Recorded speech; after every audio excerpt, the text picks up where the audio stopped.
आज हम बात करने जा रहे हैं balancing of redox reactions by oxidation number method. Oxidation number method के ज़रिए से रिडॉक्स इक्वेशंस को बैलेंस कैसे किया जाता है, उसकी एग्जांपल डिस्कस करने जा रहे हैं। सबसे पहले तो हम यहाँ पर लिखते हैं जिंक। सबसे पहले हम राइट द केमिकल इक्वेशन। जिस केमिकल इक्वेशन को आपने ऑक्सीडेशन नंबर मेथड के ज़रिए से बैलेंस करना है, उस केमिकल इक्वेशन को सबसे पहले हम यहाँ पर लिखेंगे जिंक है, फिर प्लस, फिर HNO3 आ जाएगा इधर,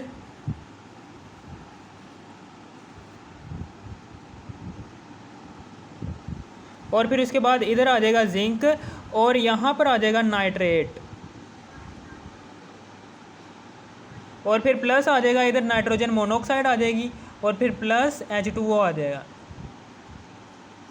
ठीक है, ये जो सी केमिकल इक्वेशन है, इस केमिकल इक्वेशन को ऑक्सीडेशन नंबर मेथड के ज़रिए से आपने बैलेंस करना है। सबसे पहले केमिकल इक्वेशन लिखेंगे और फिर उसके बाद right the oxidation number of each element on the top of element. और हर एक इस केमिकल इक्वेशन में जितने भी एलिमेंट्स आपको नज़र आ रहे हैं, उन सारे के सारे एलिमेंट्स का ऑक्सीडेशन नंबर उनके ऊपर लिखना है। जिंक का ऑक्सीडेशन नंबर होता है 0, और हाइड्रोजन का ऑक्सीडेशन नंबर होता है +1, और ऑक्सीजन का ऑक्सीडेशन नंबर होता है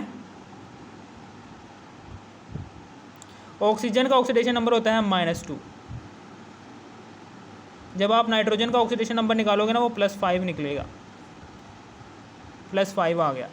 इसी तरीके से यहाँ पर जिंक का ऑक्सीडेशन, यहाँ पर नाइट्रेट है, नाइट्रेट पूरे के पूरे नाइट्रेट के ऊपर जो चार्ज होता है वो होता है जी -1। और यहाँ पर कितने नाइट्रेट के आइंस प्रोड्यूस होंगे, मौजूद है नाइट्रेट के 2 नाइट्रेट के आइंस मौजूद है ना, तो -1 और -1 दोनों के दोनों -1 को जब हम जमा करेंगे तो -2 आएगा।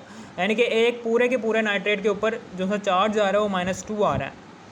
इसका मतलब क्या है कि जिंक के ऊपर कौन सा चार्ज आएगा, +2। आपने पीछे पढ़ा होगा कि एक न्यूट्रल मॉलिक्यूल के अंदर जितने भी एक कंपाउंड है, एक न्यूट्रल कंपाउंड के अंदर जितने भी एलिमेंट्स आ रहे हैं, उन सारे के सारे एलिमेंट्स का ऑक्सीडेशन नंबर 0 होता है, 0 के इक्वल होता है। +2 जब -2 के में जमा होगा तो 0 आएगा। ठीक है ना, समझ आ गई। इसका हो गया जी +2, और इस पूरे के पूरे नाइट्रेट के मॉलिक्यूल के ऊपर जो चार्ज आएगा, एक नाइट्रेट के मॉलिक्यूल के ऊपर जो चार्ज आता है वो -1 आता है। इसी तरीके से यहाँ पर जो सा है, इस नाइट्रोजन के ऊपर जो सा, और इस नाइट्रोजन का ऑक्सीडेशन नंबर होता है +5 आ गया, और इस ऑक्सीजन का ऑक्सीडेशन नंबर होता है -2 होता है। आमतौर पर ऑक्सीजन का ऑक्सीडेशन नंबर -2 में ही कैलकुलेट करते हैं। इसी तरीके से ये ऑक्सीजन है, इस ऑक्सीजन का ऑक्सीडेशन नंबर होता है -2, और इसके साथ जो सा ये जो सा नाइट्रोजन है, इसका ऑक्सीडेशन नंबर होगा +2। इसी तरीके से ये वाला ऑक्सीजन है, इस ऑक्सीजन के ऊपर जो सा चार्ज आएगा वो -2 आएगा, और इस वाले हाइड्रोजन के ऊपर जो चार्ज आता है वो +1। यानी कि हर एक इस केमिकल इक्वेशन में जितने भी एलिमेंट्स आ रहे हैं, उन सारे के सारे एलिमेंट्स का ऑक्सीडेशन नंबर आपने लिख लिया। Write the oxidation number of each element. हर एक एलिमेंट का ऑक्सीडेशन नंबर आपने लिख दिया। Write the oxidation number of each element on the top of element. हर एक एलिमेंट का इस केमिकल इक्वेशन में जितने भी एलिमेंट्स आ रहे हैं, उन एलिमेंट्स के ऑक्सीडेशन नंबर उनके ऊपर लिख दिए हैं। अब फिर उसके बाद अब हम आगे की बात करने जा रहा हूँ मैं, कि यहाँ पर अब मैं बात करने जा रहा हूँ इसकी, जिंक है। अब तीसरा है इसका स्टेप है कि जिन एलिमेंट्स का ऑक्सीडेशन नंबर चेंज हो रहा है ना, उन एलिमेंट्स का ऑक्सीडेशन नंबर सिर्फ लिखना है यहाँ पर, HNO3। और फिर उसके बाद यहाँ पर आ जाएगा जिंक है, ये जिंक नाइट्रेट आ जाएगा, और फिर उसके बाद फिर जमा, फिर नाइट्रोजन मोनोऑक्साइड आ जाएगी, और फिर जमा, फिर प्लस, फिर H2O आ जाएगा। अब फिर उसके बाद यहाँ पर आ जाएगा, ये जिंक का ऑक्सीडेशन नंबर होता है 0। ओहो, जिंक का थोड़ी चेंज हो रहा है। चेंज किसका हो रहा है? जिंक, हाँ जिंक का भी हो रहा है चेंज। ये जिंक का ऑक्सीडेशन नंबर चेंज हो रहा है, यहाँ पर 0 था, यहाँ पर आकर +2 हो गया। ठीक है, और यहाँ पर नाइट्रोजन का ऑक्सीडेशन नंबर है जी +5, और उधर जाके नाइट्रोजन का ऑक्सीडेशन नंबर क्या हो गया, +2 हो गया। ठीक है ना, समझ आ गई आपको? ओके। ठीक है, अब ये भी मेरी बात याद रखना, ठीक है ना। ये देखो कि ये जो सा नाइट्रिक एसिड है, इस नाइट्रिक एसिड के अंदर इस वाले नाइट्रोजन का ऑक्सीडेशन नंबर है जी +5, इसलिए सिर्फ और सिर्फ ये वाला जो नाइट्रिक एसिड जो सा है, ये वाला नाइट्रिक एसिड का कंपाउंड इस वाले कंपाउंड को बना सकता है, सिर्फ और सिर्फ जिंक नाइट्रेट, जिंक डाइनाइट्रेट को ही बना सकता है। इस वाले नाइट्रोजन के जिसका ऑक्सीडेशन नंबर +2 है, इस वाले नाइट्रोजन को बनाने के लिए एक अलग से नाइट्रिक एसिड यहाँ पर लिखेंगे,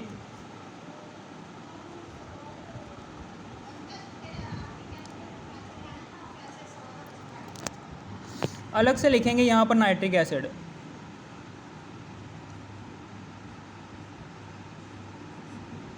ये लो जी, नाइट्रिक एसिड हमने अलग से लिख दिया।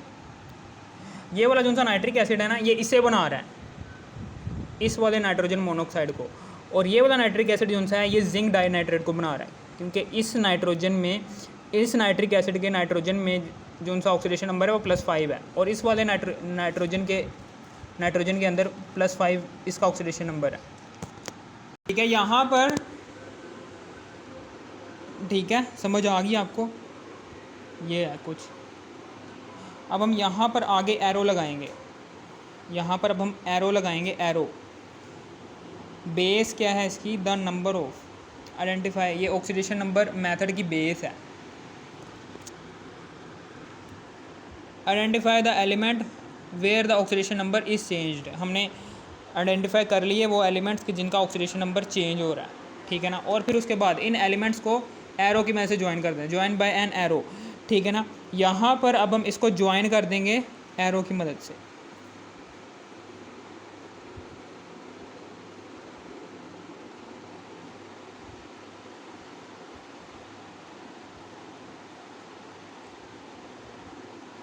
ठीक है ना। ये 2 इलेक्ट्रॉन ये ले रहा है, इसलिए इसके ऊपर 2 चार्ज है, +2 चार्ज है। गेन इलेक्ट्रॉन हो रहे हैं, गेन ऑफ इलेक्ट्रॉन,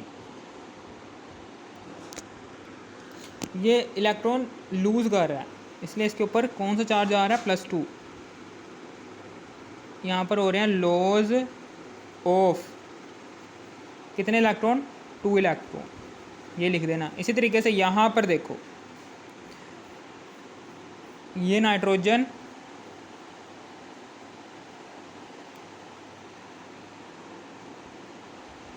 यहाँ पर क्या हो रहा है, यहाँ पर गेन ऑफ इलेक्ट्रॉन हो रहे हैं, ये देखें +5 +2 में कैसे जाएगा, +5 में जब माइनस करोगे माइनस, फिर ये +2 में जाएगा, यानी कि 3 इलेक्ट्रॉन क्या हो रहे हैं, 3 इलेक्ट्रॉन यहाँ पर ले रहा है। ये -3 का मतलब क्या है कि इसने 3 इलेक्ट्रॉन लिए हैं, उधार लिए हैं, एक नेगेटिव काम किया है, 3 इलेक्ट्रॉन, ठीक है ना। गेन ऑफ इलेक्ट्रॉन ली, गेन ऑफ 3 इलेक्ट्रॉन, ठीक है ना, समझ आ गई आपको, ये लिख दिया ना, ठीक है ना। अब फिर उसके बाद आगे की बात ये करने जा रहा हूँ मैं, जब 3 इलेक्ट्रॉन ये गेन करेगा ना नाइट्रोजन, जाहिर सी बात है कि 3 इलेक्ट्रॉन गेन कर रहा है, हासिल कर रहा है, एक नेगेटिव काम कर रहा है, कितने इलेक्ट्रॉन कर रहा है, 3, तो +2 चार्ज आ जाएगा। इसी तरीके से यहाँ पर 2 इलेक्ट्रॉन इसने लूज़ किए हैं। 2 इलेक्ट्रॉन लूज़ करने का मतलब क्या है कि इसने किसी दूसरे की मदद की है, पॉजिटिव काम किया है, और कितने इलेक्ट्रॉन लूज़ किया, 2, तो 2 आ गया, +2 चार्ज आ गया, यहाँ पर लूज़ ऑफ 2 इलेक्ट्रॉन तो +2 चार्ज आ गया, ठीक है ना, समझ आ गई। अब हम उसके बाद बेस है जी, कि ऑक्सीडाइजिंग एजेंट और रिड्यूसिंग एजेंट में जितने भी इलेक्ट्रॉन्स आ रहे हैं उन सारे के सारे इलेक्ट्रॉन्स को इक्वल रखना है। ऑक्सीडाइजिंग एजेंट और रिड्यूसिंग एजेंट मैंने पीछे बताया हुआ है, ये बेस है किसकी, ऑक्सीडेशन नंबर मेथड की, कि the number of electron lose by a reducing agent, जो सा रिड्यूसिंग एजेंट इलेक्ट्रॉन को लूज़ कर रहा है वो वाले इलेक्ट्रॉन्स वो इक्वल रखो, किसके इक्वल रखो, to the number of electron gain by oxidising agent, जो ऑक्सीडाइजिंग एजेंट इलेक्ट्रॉन को गेन कर रहा है ना उसके, ऑक्सीडाइजिंग एजेंट जो इलेक्ट्रॉन को गेन कर रहा है और रिड्यूसिंग एजेंट जो इलेक्ट्रॉन को लूज़ कर रहा है, उन इलेक्ट्रॉन्स को इक्वल में रखोगे, वो इसकी बुनियाद बन जाएगी ऑक्सीडेशन नंबर मेथड की। यहाँ पर ऑक्सीडाइजिंग एजेंट कौन सा, ऑक्सीडाइजिंग एजेंट ऐसा एजेंट होता है जो दूसरों को ऑक्सीडाइज करता है और ख़ुद को रिड्यूस करवा लेता है, ठीक है ना। तो जो दूसरों को ऑक्सीडाइज करता है, ये देखें यहाँ पर मैं बता भी देता हूँ कि ऑक्सीडेशन ये रिडक्शन है, ये ऑक्सीजन है, ये हाइड्रोजन है, ये इलेक्ट्रॉन है। ऑक्सीजन जब ये गेन होगी तो इसमें आएगा, तो ये और फिर इसी तरीके से यहाँ पर ऑक्सीजन यहाँ पर रिड्यूस हो रही है, माइनस फिर प्लस और फिर प्लस ये। अब यहाँ पर ऑक्सीडेशन है, ऑक्सीडेशन में ऑक्सीजन की गेनिंग होती है। इलेक्ट्रॉन कहाँ पर रिलीज़ हो रहे हैं? ऑक्सीडाइजिंग एजेंट क्या करता है, ये दूसरों को ऑक्सीडाइज करता है और ख़ुद रिड्यूस हो जाता है। यहाँ पर क्या हो रहा है, यहाँ पर इलेक्ट्रॉन लूज़ हो रहे हैं, इलेक्ट्रॉन यहाँ पर लूज़ हो रहे हैं। इसका मतलब क्या है, ये ऑक्सीडाइज हो रहा है, जिंक यहाँ पर ऑक्सीडाइज हो रहा है और ये दो इलेक्ट्रॉन जब लूज़ होंगे तो जब दूसरा एलिमेंट लेगा इन दो इलेक्ट्रॉन्स को, वो खुद को रिड्यूस करवा लेगा। ये खुद ऑक्सीडाइज हो रहा है और दूसरों को रिड्यूस कर रहा है। ये क्या है, ये रिड्यूसिंग एजेंट है।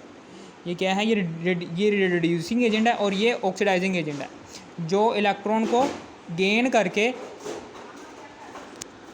ये जो सा नाइट्रोजन है, ये नाइट्रोजन इलेक्ट्रॉन को गेन करके खुद को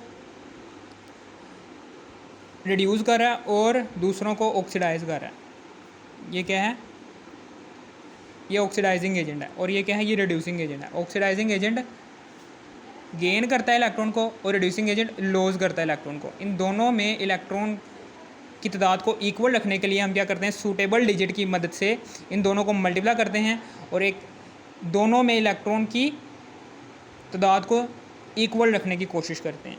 ये इसका चौथा वाला point. Now multiply with a suitable digit to equate the number of electron, ठीक है ना।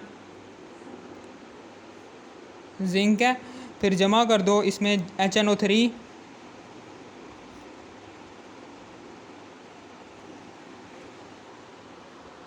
ये जिंक है, जिंक में जमा कर दो HNO3, फिर जमा कर दो इसमें एक और HNO3, फिर उसके बाद इसमें जिंक है, ये जिंक और यहाँ पर नाइट्रेट आ गया,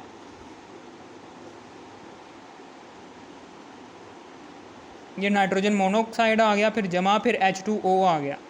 अब हम यहाँ पर क्या करेंगे, इधर अब हम क्या करेंगे, इसको हम मल्टीप्लाई करेंगे सूटेबल डिजिट के साथ। 0 है और यहाँ पर क्या है, यहाँ पर +2 है।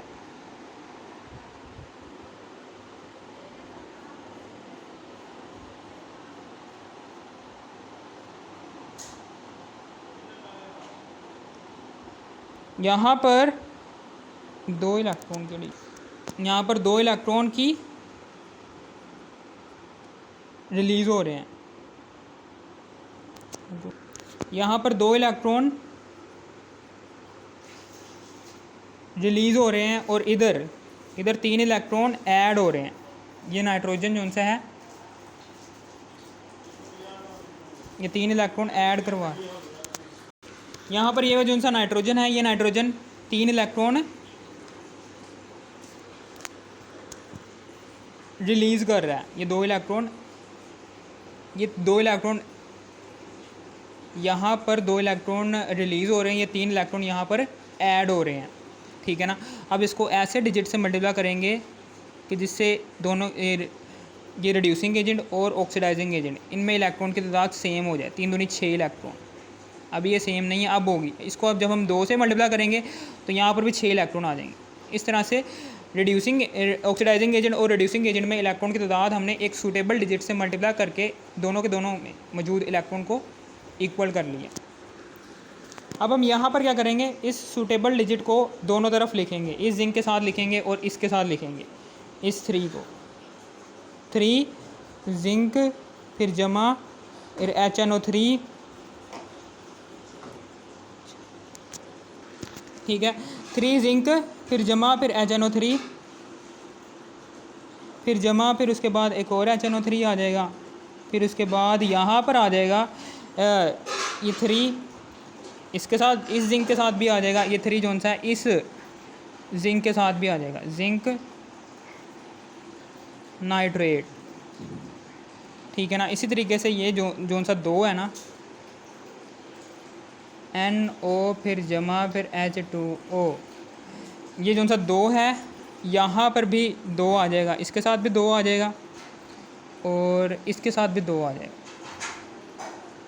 ठीक है। बात लिखी हुई है कि मल्टीप्लाई करने के बाद उस सूटेबल डिजिट को उस एलिमेंट के साथ लिख देना है। इस सूटेबल डिजिट को रिड्यूसिंग एजेंट के साथ भी लिख देना और इस सूटेबल डिजिट को रिड्यूसिंग ऑक्सीडाइजिंग एजेंट के साथ भी लिख देना और दोनों तरफ लिखना है, एरो के दोनों तरफ लिखना है। अब हम क्या करेंगे, अब हम इसको बैलेंस करने जा रहे हैं, इस इक्वेशन को बैलेंस करने जा रहे हैं अब हम, ठीक है, बैलेंस करने जा रहे हैं। Now place the digit with compound and, place कर दिया हमने डिजिट्स को।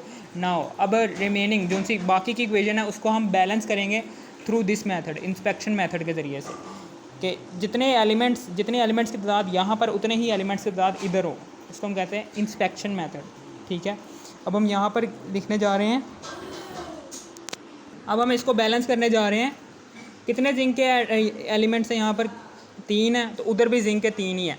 अब हाइड्रोजन की बात करते हैं, नाइट्रोजन की बात करते हैं। अब 2 नाइट्रोजन इधर है, उधर कितने नाइट्रोजन के एटम्स हैं, 2, एक नाइट्रोजन जब 2 से मल्टीप्लाई होगा 2 नाइट्रोजन ये, 2 नाइट्रोजन ये, 4 हैं।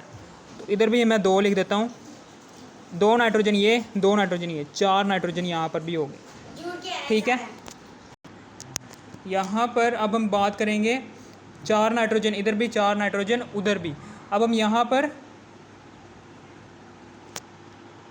अब हम ऑक्सीजन यहाँ पर लिखेंगे। अब हम ऑक्सीजन को बैलेंस करने जा रहे हैं। 3 दूनी 6, 6 ऑक्सीजन ये है, 3 दूनी 6, 6 ऑक्सीजन ये है, 12 ऑक्सीजन इधर है।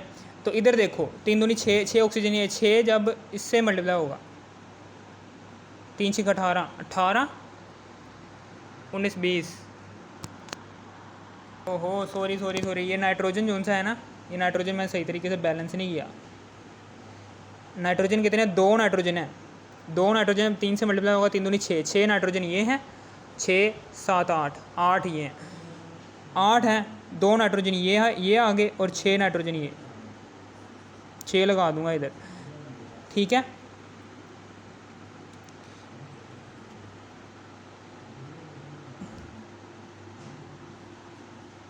छः नाइट्रोजन इधर आ गए, ठीक है, 6 नाइट्रोजन इधर आ गए, 6 नाइट्रोजन इधर आ गए और 2 नाइट्रोजन ये आ गए, 6 7 8, 8 नाइट्रोजन इधर और 8 ही नाइट्रोजन उधर हैं, 2 नाइट्रोजन 2 3 6, 6 नाइट्रोजन ये हैं और 7 8, 8 नाइट्रोजन इधर हैं, 8 ही नाइट्रोजन इधर हैं। अब ऑक्सीजन को बैलेंस करने जा रहे हैं। 3 दूनी 6, 6 ऑक्सीजन ये हैं, 3 6 18, 18 18 18 19 20 21 22 23 24, 24 हैं ऑक्सीजन। और इधर देखें 3 दूनी 6, 6 3 6 18, 18 18 और 19 20, 20 ऑक्सीजन ये, यहाँ पर मैं 4 लगा देता हूँ, 4 एकम 4, 4 ऑक्सीजन ये हैं, 20 और 4 24, 24 ऑक्सीजन इधर भी, 24 ऑक्सीजन उधर भी, ठीक है ना। ये देखें 3 दूनी 6, 6 और 3 दूनी 6, 6 ये है, 3 6 18, 18 और 6 24, और इधर देखो 3 दूनी 6, 6 6 3 18, 18 19 20, 20 और 4 24, 24 ऑक्सीजन ये। अब हम हाइड्रोजन की यहाँ पर, हाइड्रोजन को भी यहाँ पर इक्वल कर देते हैं। 2 हाइड्रोजन इधर हैं, 6 हाइड्रोजन ये हैं, 6 7 8, 8 हाइड्रोजन यहाँ पर हैं, 8 हाइड्रोजन यहाँ पर हैं। ये देखें 2 हाइड्रोजन ये हैं, 6 हाइड्रोजन ये हैं, 8 हाइड्रोजन हैं, वहाँ पर भी 8 ही होने चाहिए, 4 दूनी 8, 8 हाइड्रोजन इधर भी हैं।